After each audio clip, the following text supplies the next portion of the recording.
老頭 Z 最近讀完一本書，書名叫《底层邏輯》。光看書名，你可能會以為又是那種講7個習慣讓你人生開掛的暢銷書套路。但翻進去之後，有幾個地方讓我覺得蠻值得說給你聽的。先講一個讓很多人都有共鳴的狀況。你有沒有這種感覺？你去聽了一個演講，或買了一本職場方法論的書，裡面說早上5點起床是成功者的習慣，你照做了2個禮拜，效果不明顯。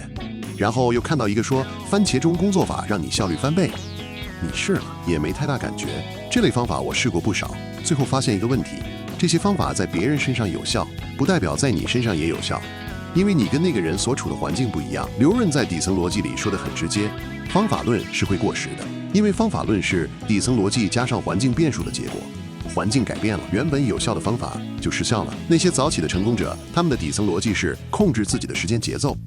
早起只是這個邏輯在特定環境下長出來的一種做法，你直接學做法，卻沒搞清楚背後的邏輯，所以一碰到不一樣的生活狀況就失靈。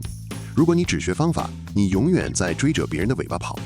如果你學的是底層邏輯，你在任何新環境都能自己推導出適合自己的方法。這是整本書最核心的出發點，也是劉潤寫這本書的理由。如果你也有過學了很多，卻覺得在新情境下全都用不上的困惑，這本書的思路是值得你花點時間了解的。先說说作者，劉潤不是學術派，他做過很長時間的商業顧問，曾任微軟中國的戰略合作總監。離開微軟後，創辦潤米諮詢、騰訊、百度、海爾都是他的客戶。同時，他還做一個叫5分鐘商學院的付費課程，累積了幾百萬的訂閱者。這個人的特點是，他習慣把複雜的商業現象拆解到最底層的邏輯，然後用非常白話的方式說清楚。他不是那種会說策略制高點、生態位重構這種詞的人，他喜歡舉一個具體的例子，然後從這個例子裡抽出背後的結構。他為什麼寫這本書？他的說法是，這個世界變化太快，方法論的保質期越來越短。他想讓你具備自己找答案的能力。他覺得大多數人太執着於對方怎麼做的，我照着做，但很少問為什麼這樣做，為什麼才是底層邏輯，怎麼做只是表面。老頭 Z 這幾年也碰過很多次，企業老板看到競爭對手做直播賣貨成功了，立馬說我也要做。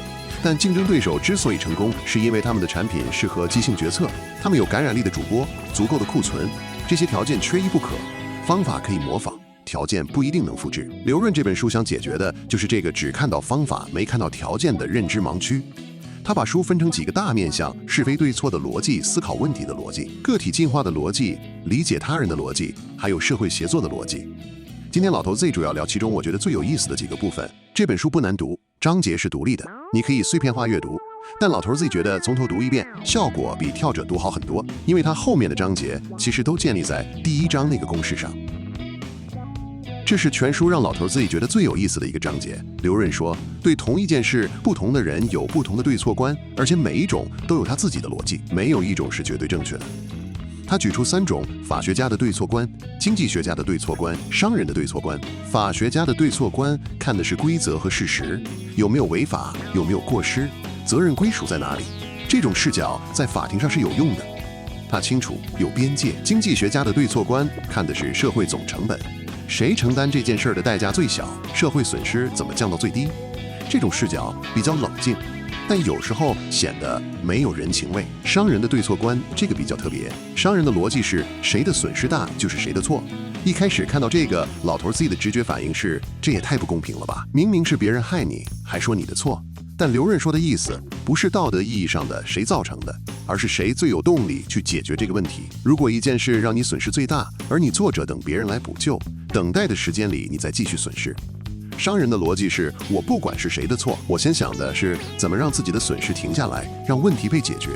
這就是書裡說的課題分離。你跟同事吵架，你覺得對方搞砸了一個案子，你損失了獎金，你可以去爭對錯，你也可以先想怎麼補救，讓我的損失停下來。3種對錯觀最實用的地方是，當你跟別人有衝突或誤解的時候，你可以先在心裡問自己，我現在用的是哪種視角，對方是哪種視角。如果我切換到他的視角，他的行為說不說得通？這個切換本身就是一種解讀複雜人際與商業關係的能力。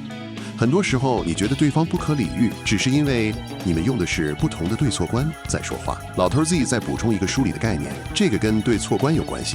劉潤說，很多人之所以溝通無效，是因為他們混淆了事實、觀點、立場和信仰。你說你上次遲到了，這是事實，你說你這個人根本沒有時間觀念，這是觀點。你說你就是不尊重我，這牽涉到立場。你說有些人天生就是不可靠的，這是信仰，根本沒辦法討論。現在講書裡關於個體進化的部分，這是老頭 Z 認為對還在打拼的人最實用的幾個概念。先從系統思維開始，書裡有個故事讓我印象很深。為什麼喝茶的地方容易發展繁榮？你可能會說，喝茶讓人放鬆，喝茶促進社交，這些都是觀察，不是本質。劉潤給的解釋是，喝茶需要燒開水，燒開水能殺菌。在沒有現代衛生醫療的時代，喝茶的地區意外建立了更好的衛生條件，減少了傳染病造成的人口死亡，生產力因此比其他地方更穩定，慢慢就繁榮了。喝茶和繁榮之間不是直接因果，中間有一串你沒注意到的系統連結，你以為的原因很可能只是症狀，或者只是結果鏈條上的一個節點。如果你只盯着最表面的那個連結去採取行動，你的解法會不斷失效，你還不知道問題出在哪裡。系統思維的本質是找到那些不明顯的增強回路和調節回路，找到真正的槓桿點，而不是只修表面症狀。這個概念在職場上特別有用。你团隊的效率一直低，問題是人，是流程，是激勵機制。大多數人只改掉最容易看見的那个。再来是人生商業模式這個概念。劉潤說，一個人的人生商業模式可以用3個變數來描述：能力、效率、槓桿。能力是基礎，效率是你同樣的能力有沒有辦法在更短的時間內產出更多。槓桿是最關鍵的變數。槓桿可以是技術工具，你用 AI 做事就是一種槓桿，可以是錢。你投資讓錢去工作，也可以是你建立的品牌或社群。大多數人只在能力這個變數上下功夫，但忽略了效率和槓桿。你工作10年比別人更熟練，能力確實提升了。但如果你沒有找到槓桿，你的收入曲線和你的付出時間幾乎是線性的。你換1個小時的時間，只得到1份薪水。真正讓人生出現指數級變化的，通常是槓桿出現了。你開始寫文章，積累了讀者，你建立了一個能自己運作的團隊，你開發了一個產品，而不只是提供服務。你要往哪個方向用力，取決於你的人生商業模式的3個變數，現在哪個最弱。如果你能力不夠，就先提升能力；如果你很有能力，但效率低，就優化你的工作流程和時間管理。但如果你能力夠，效率也不錯，還是沒有指數級增長，那你缺的大概是槓桿。老頭 Z 覺得這個框架比大多數的職涯規劃建議實用多了，因為他直接告訴你現在該把力氣放在哪裡。說到這裡，老頭子來說一下這本書的實際評價。Goodreads 上大約440人評了4分，算是中上。讀者的回饋大概分2種，一種覺得這本書打開了他們思考問題的新角度，特別是那個3種對錯觀和事實觀點立場信仰的框架，讓他們在溝通時多了一個冷靜的切入點。